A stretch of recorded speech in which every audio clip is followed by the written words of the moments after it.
السلام علیکم دوستو، آج کی اس ویڈیو میں ہم دودھ میں زیادتی کی دعا پڑھیں گے۔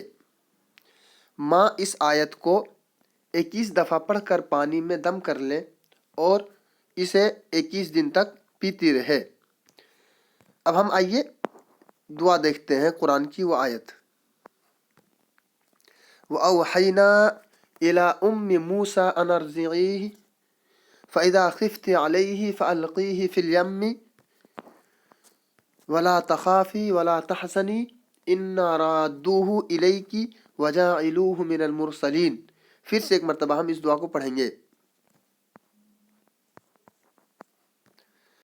وَأَوْحَيْنَا إِلَىٰ أُمِّ مُوسَىٰ أَنْ أَرْضِعِيهِ فَإِذَا خِفْتِ عَلَيْهِ فَأَلْقِيهِ فِي الْيَمِّ وَلَا تَخَافِي وَلَا تَحْزَنِي إِنَّا رَادُّوهُ إِلَيْكِ وَجَاعِلُوهُ مِنَ الْمُرْسَلِينَ۔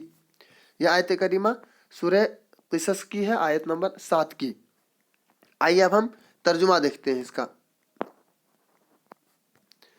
اور ہم نے موسیٰ علیہ السلام کی ماں کی طرف وحی بھیجی ہے کہ اس کو دودھ پلاؤ۔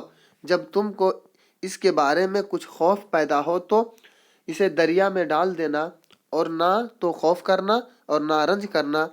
ہم اس کو تمہارے پاس واپس پہنچا دیں گے اور پھر اسے پیغمبر بنا دیں گے۔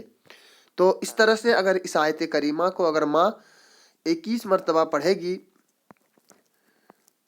اس آیت کو 21 دفعہ پڑھے گی اور پھر دم کر کے 21 دن تک پیے گی تو انشاءاللہ دودھ کے اندر زیادتی ہوگی، دودھ بنے گا۔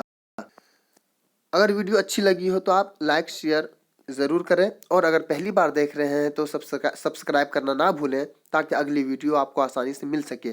بہت بہت شکریہ ویڈیو دیکھنے کے لیے۔